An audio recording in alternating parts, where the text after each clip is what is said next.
د داعش په اړه د مجاهد تازه اعلان وایي یو شمېر هیوادونه یې ملاتړ کوي. آیا داعش د پاکستان پروژه ده؟ جزئیات همدلته وګورئ او چینل سبسکرایب کړئ.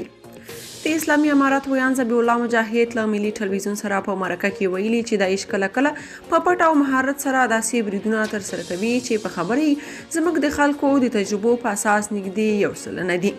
ښاغلي مجاهد پرون یکشنبه د وري پر 14 له ملي ټلویزیون سره په مرکه کې له اسلامي امارت سره د نړۍ د ډیپلوماټیک اړیکې مهمې بللې او له دوی سره یې نړۍ تعامل اړین وباله.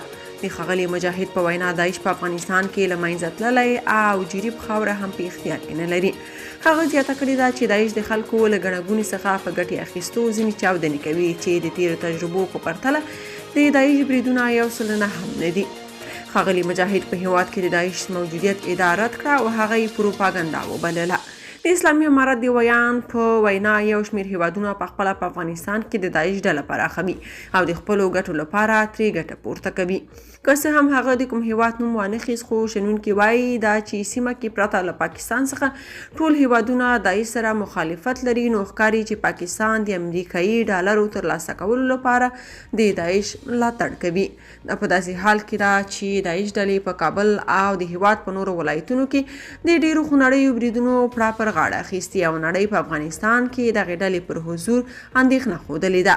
په ورته مهال کې د اسلامي امارت سرپرست حکومت په افغانستان کې د داعش موجودیت په کلکه ردوي. د سیمې او نړۍ هیوادونه هم په افغانستان کې د اسلامي امارت د واکمنۍ لاندې ترهګرۍ د ودې په اړه اندېښنه ښودلې ده. که تاسو په دې اړه څه نظر لرئ په کومنټ کې شریک او چینل سبسکرایب کړئ.